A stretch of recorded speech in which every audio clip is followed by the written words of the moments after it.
Director general بھی ہیں، voice of America کی اردو نشریاتی سروس کے سابق براڈ کاسٹر اور اگست 2023 سے پاکستان کے نگران وفاقی وزیر اطلاعات و نشریات عزت مآب جناب مرتضیٰ سولنگی صاحب سے گزارش کروں گا آپ سب کی بھرپور تالیوں میں آپ تشریف لائیں گے اور اپنے خیالات کا اظہار کریں گے. بھرپور تالیوں میں استقبال کیجیے گا عزت مآب جناب مرتضیٰ سولنگی.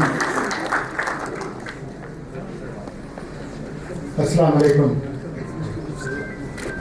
خواتین و حضرات، معزز اکابرین، گورنر سندھ جناب کامران ڈسوری صاحب، چیمبر کے عہدیداران، آپ تمام لوگوں کا بہت شکریہ اس بات کا کہ آپ نے ہماری برادری کے ایک درخشاں ستارے جناب حنیف خالد کو جو ان کا حق ہے، جو اعتراف کرنا چاہیے تھا ان کی خدمات کا، شاید میری برادری نے ان کا اتنا شاندار اعتراف نہیں کیا جس طرح سے آپ نے کیا. آپ لوگوں کا بہت شکریہ.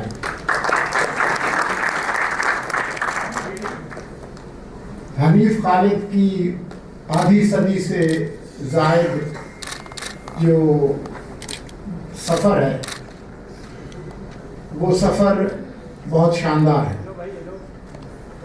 حنیف خالد صاحب نے ایک رپورٹر، ایک ڈیسک پرسن کے طور پر کام شروع کیا اور میں نے بہت عرصہ ان کو اہم مقامات پر، اہم تقریبات میں، اہم مواقع پر ایک آج بھی وہ ایک نوجوان صحافی کے طور پر ان کو میں دیکھتا ہوں چلتا پھرتا اور بہت ہی محرک قسم کے انسان ہیں، باوجود اس بات کے کہ وہ ریزیڈنٹ ایڈیٹر ہیں پاکستان کے بہت بڑی اخبار جنگ کے، جس کے ساتھ انہوں نے جو 3 نسل ہیں جنگ کی جو قیادت کے ان کے ساتھ بتائے ہیں، چاہے میر خلیل الرحمان ہوں، ان کے صاحبزادے میر شکیل الرحمان ہوں، اور اب نئی جو قیادت ہے میر ابراہیم وغیرہ.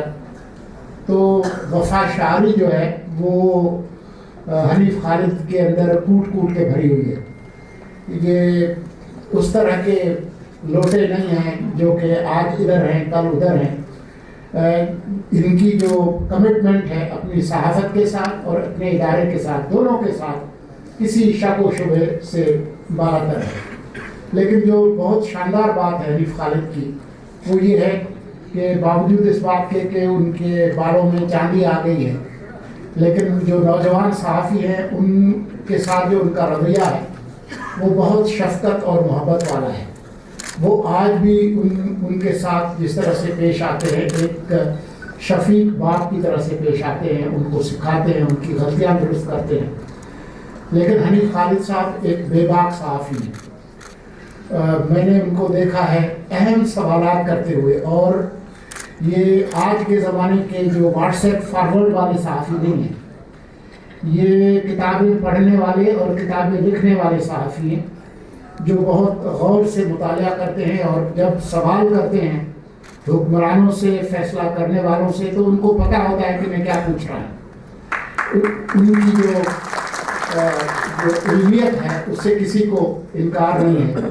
لیکن جیسا کہ ابھی میں یہاں آنے سے پہلے آپ دوستوں کو بتا رہا تھا کہ حنیف خالد جو ہے وہ ہم صحافیوں کے نمائندے تو ہیں، لیکن صحافت کے پیشے میں اور اہم معاملات کے علاوہ، چاہے وہ سیاست کے ہوں یا دوسرے ہوں، خارجہ امور کے ہوں، حنیف خالد صاحب جو ہے وہ بزنس ایمبیسڈر بھی ہیں. آپ کا جو طبقہ ہے اس کے جو سفیر ہیں وہ حنیف خالد ہیں، اور یہ کردار انہوں نے بہت اچھی طرح سے نبھایا ہے. ان کی جو خدمات کا جو آپ نے اعتراف کیا ہے، میں آپ کا شکر گزار ہوں، اور ہم کوشش کریں گے. کئی ایوارڈس وہ لے چکے ہیں، لیکن کوئی ایوارڈ ان کی خدمات کی قیمت ادا نہیں کر سکتا. لیکن ہم کوشش کریں گے کہ جو اگلا جو اعلیٰ ایوارڈ ہے وہ اس کے لیے ان کی نامزدگی کریں تاکہ 23 مارچ کو اس کا اعلان ہو اور اگلے 14 اگست کو وہ اسے رسیو کریں. آپ تمام لوگوں کا بہت شکریہ. اور میرے لیے یہ بھی بہت عزت افزائی کی بات ہے کہ میرے صوبے کے شاندار گورنر جو مجھ پہ بہت مہربان رہے ہیں ہمیشہ، کامران ٹسوری صاحب، وہ یہاں موجود ہے. تو میں کامران ٹسوری صاحب کو خوش آمدید کہتا ہوں.